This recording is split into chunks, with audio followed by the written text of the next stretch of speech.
You can be sitting in a room full of people, laughter around you, conversations happening everywhere, and still feel strangely alone. Not physically alone, but emotionally distant. Like you're present, yet somehow not really there.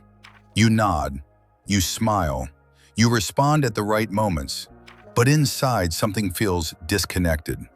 And when you finally get home, the silence feels almost familiar. Why does loneliness appear even when people are around? And why does being surrounded by others sometimes make it worse? The answer is not as simple as you need more friends. Because loneliness is not about the number of people around you. It's about something much deeper happening inside the brain. Loneliness in a crowd is a quiet experience. It doesn't look dramatic from the outside. You're at dinner with friends. Everyone is talking. Stories, jokes, opinions. But something subtle happens inside your mind. You start monitoring yourself. Did I talk too much? Should I say something now? Would that sound stupid? Instead of feeling connected, you become an observer of yourself, watching, evaluating, editing every sentence before it leaves your mouth. Sometimes you stay quiet longer than you wanted. Other times you speak, but the moment passes without the connection you hope for. So you withdraw slightly, not completely, just enough. And over time, the gap grows. You're present in conversations, but emotionally outside of them. The strange part is that this can happen even with people you like, even with people who like you. Yet your brain keeps sending the same signal. You don't quite belong here. This experience slowly changes how you see yourself. You might start thinking, maybe I'm just bad at connecting. Maybe something is wrong with me. But loneliness in social situations is rarely about social skill. It's often about something much deeper in how the brain processes connection. And the brain doesn't measure connection the way you think it does.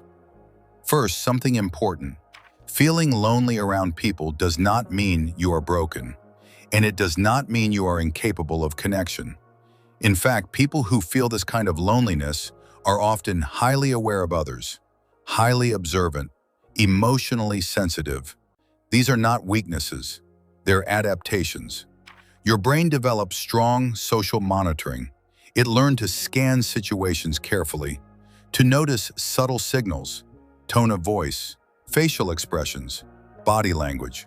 Psychologists call this social threat sensitivity. It's a trait where the brain becomes highly attentive to signs of rejection. Why would the brain do that? Because historically, rejection from the group meant danger. Humans evolved in tribes. Being excluded meant losing safety, food, protection. So the brain treats belonging as a survival need, which means it constantly asks one question: do I fit here? But when the brain becomes too focused on that question, something unexpected happens. It becomes harder to feel connection at all. Why? Because the brain shifts from participating to monitoring, and that shift changes everything. To understand this, imagine two different mental modes: the participation mode and the observation mode. Participation mode is simple. You're inside the moment, responding naturally, laughing, speaking without overanalyzing. Your attention is outward, focused on the experience. Observation mode is different. Your attention turns inward. You begin watching yourself from the outside. In psychology, this is linked to self-focused attention. Research shows that when attention shifts inward during social situations, the brain starts evaluating performance instead of experiencing connection. Your mind becomes like a camera pointed at yourself. Yourself. Every gesture, every pause, every word. And this activates the brain's monitoring system, specifically the anterior cingulate cortex, which tracks social errors. Its job is to detect when something might go wrong socially, but when it becomes too active, it starts detecting problems that don't exist. A pause in conversation feels like rejection. A neutral face feels like disapproval, and the brain interprets these signals as threats. This triggers mild stress responses. Cortisol rises. Your body becomes slightly tense, and when the nervous system feels unsafe, true connection stays out of reach, which creates a paradox. The more you want to connect, the more your brain monitors the interaction. And the more it monitors, the less natural the interaction feels. This is why loneliness can appear even in a crowded room, because connection isn't just physical proximity, it's a state of the nervous system. And if the brain feels slightly unsafe, true connection stays out of reach. But the brain is adaptable, and small shifts in behavior can gradually retrain how it interprets social situations. The goal isn't to force yourself to be more social. It's to gently move the brain from observation mode back into participation mode. Here are 4 ways to do that. Instead of monitoring yourself in conversation, focus on observing the other person.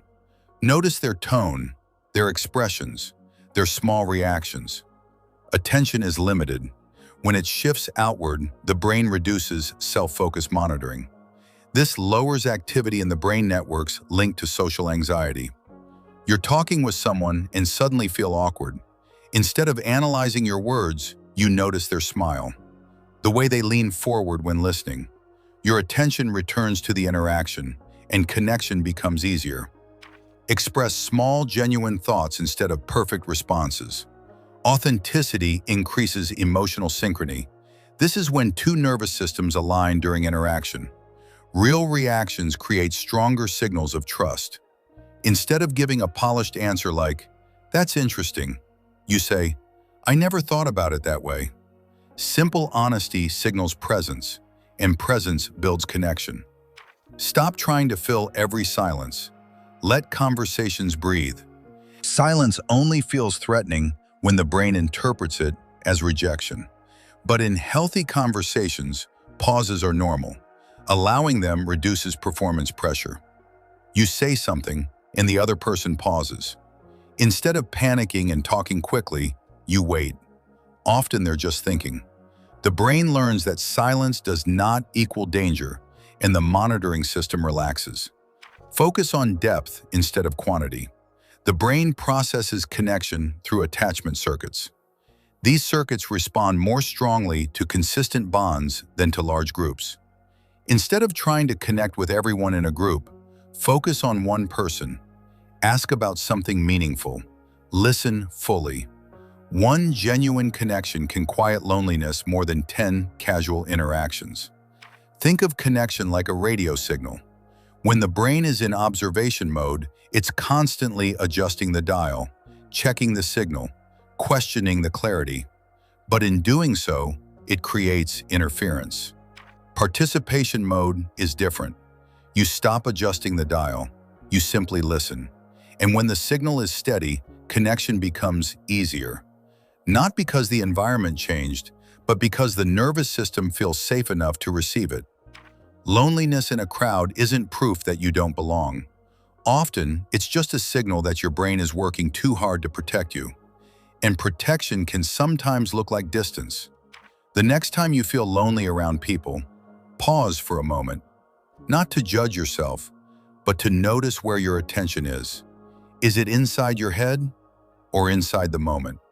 Connection rarely appears through effort. It appears when the mind stops performing and starts participating. And slowly, conversation by conversation, your brain learns something new. That being seen is not as dangerous as it once believed. And sometimes, the difference between feeling alone and feeling connected is simply allowing yourself to be present in the same space as everyone else. If this felt familiar, you are not alone. Like this video and subscribe. Every week we explore the psychology behind what you feel but can't explain. See you next time.